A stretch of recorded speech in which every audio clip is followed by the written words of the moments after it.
Friends, fellow travelers on the grand journey of existence, look around you. Can you feel it? The subtle hum of change, the whispers of what once was, giving way to the roar of what is to come. Life, in its infinite wisdom, is a constant dance of endings and beginnings. From the fading light of a setting sun to the first breath of a new day, we are perpetually moving through cycles. But how often do we truly embrace these transitions? How often do we stand at the edge of an abyss, not with fear, but with the quiet anticipation of a new horizon? Tonight, we embark on a journey into the heart of change itself. We'll explore not just the inevitability of endings, but the profound power they hold as catalysts for new beginnings. Get ready to look at your life through a different lens, because what you consider the end might just be the most pivotal moment for your next great leap.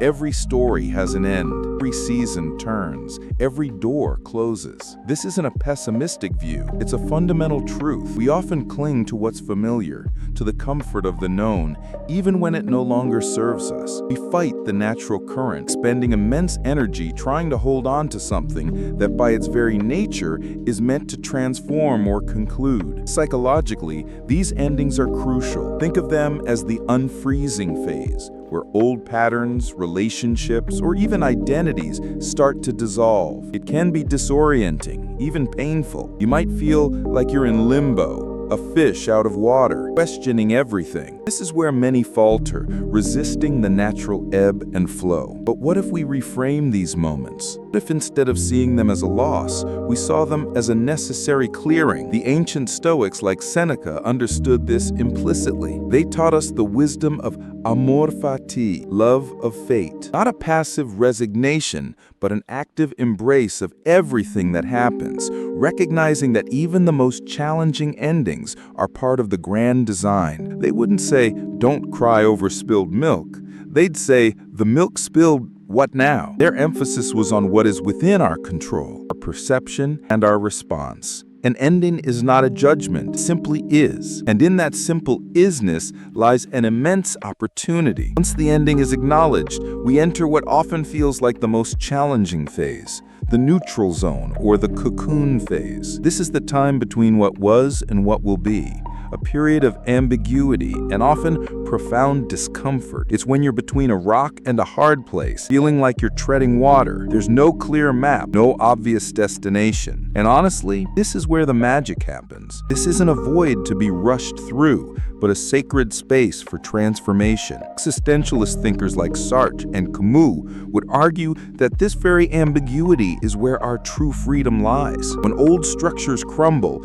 we are confronted with the radical responsibility of creating our own meaning. There's no script, no predefined path. It's exhilarating and terrifying. It's about being condemned to be free. This phase demands introspection. It's where you take stock of your values, your desires, your fears. What do you truly want to carry forward? What lessons have you learned? This isn't a time for external validation.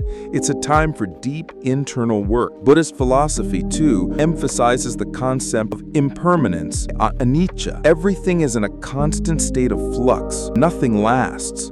And paradoxically, it's this very impermanence that allows for growth. As they say, nothing new appears unless something old ceases. This middle ground is where we shed our old skin, where we incubate new ideas, where we rebuild from the ground up, brick by brick, not necessarily knowing what the final structure will look like. It's like waiting for the other shoe to drop, but instead of dread, it's about patient expectation. This is your time to rewrite their narrative. And then, as if by magic, or rather through diligent work, the new beginning starts to unfold. This isn't a sudden burst. It's a gradual emergence, like a phoenix rising from the ashes. Begin to see the path clearer now because you've done the internal work. This is the refreezing phase, where new patterns solidify, new identities take hold. You're not just turning over a new leaf, you're cultivating an entirely new garden. This is where the wisdom of Plato resonates. He argued that the beginning is the most important part of the work, not just any beginning,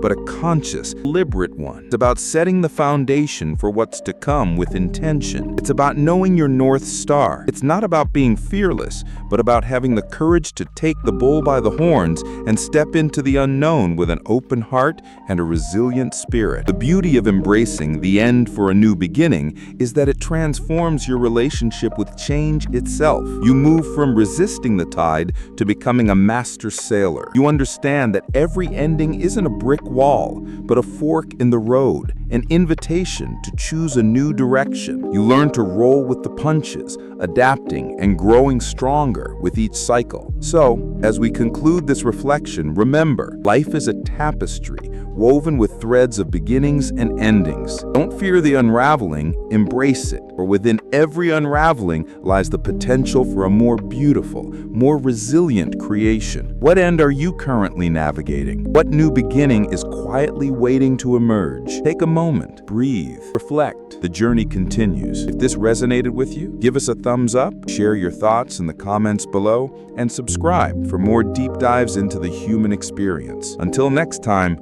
keep exploring, keep questioning, and keep embracing the magnificent, ever-unfolding cycle of your life.